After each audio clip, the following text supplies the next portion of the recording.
என்ன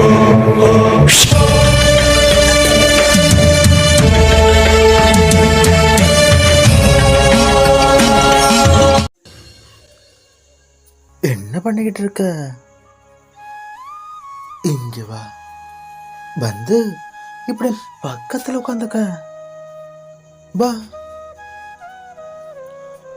உனக்கு ஒன்று சொல்லட்டுமா? ரொம்ப நாளைக்கு அப்புறம் நான் உங்ககிட்ட பேச வந்திருக்கேன்.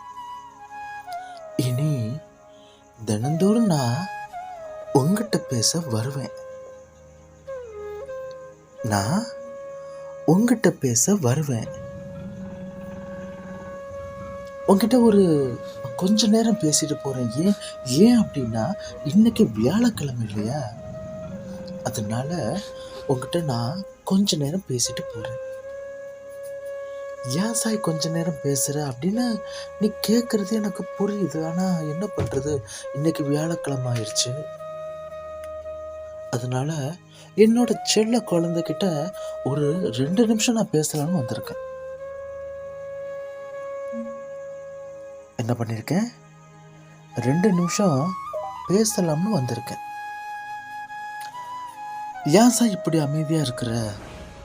இங்க இவ்வளவு பிரச்சனை போய்கிட்டு இருக்கு, ஆனா நீ ஏன் இவ்வளவு அமைதியா இருக்கிற? உன்னையே நான் நம்பிக்கிட்டு இருக்கிறேனே. இவ்வளவு பிரச்சனை போய்கிட்டு இருக்கு, ஆனா நீ எதுவுமே கண்டுக்காம இப்படி அமைதியா இருக்கிற ஏன் அப்படின்னு நீ பல தடவை பல முறை என்னை பார்த்து நீ கேட்கறது எனக்கு தெரியுது. ஆனா நான் ஏன் அமைதியா இருக்கேன் தெரியுமா?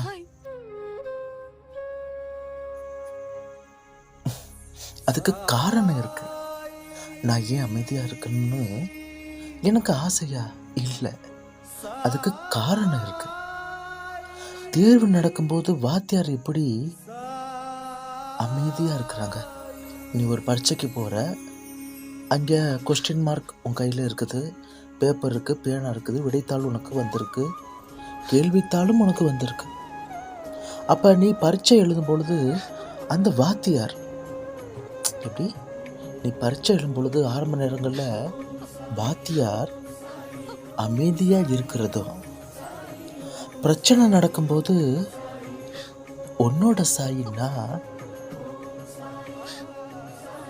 உதவாம இருக்கிறதும் உன்னைய சோதிக்கிறதுக்கு இல்லை. உன்னோட உண்மையான திறமைய தகுதிய இந்த உலகத்துக்கு நீ எப்படி காட்ட போற, எப்படி நிரூபித்து காட்ட போற அப்படிங்கிறத பார்க்கறதுக்கு தான் நான் இருக்கிறேன். அதே தருணத்தில் நான் அமைதியாகவே இருந்துட மாட்டேன். அதே பள்ளிக்கூடத்தில், அதே வகுப்பறையில், அதே பரீட்சையில் உனக்கு தெரியாத நேரத்தில் வாத்தியார் வந்து உதவுவார் பாரு, அதே மாதிரி உனக்கு இக்கட்டான சூழ்நிலையில் உன்னோட சாய் உனக்கு நான் நிச்சயம் வந்து உதவுவேன். இது உனக்கான பரீட்சை. இந்த பரீட்சையை நீ தான் எழுதணும். உன்னால எழுத முடியல, நீ இந்த பரீட்சையில ஃபெயில் ஆகக்கூடிய ஒரு சூழல் வந்துருச்சு அப்படின்னா நிச்சயமா உன்னோட சாயின்னா பார்த்துக்கிட்டு இருக்க மாட்டேன். உனக்கு நிச்சயம் உதவிக்காரன் நீட்டுவேன். அல்லாஹ் மாலிக்.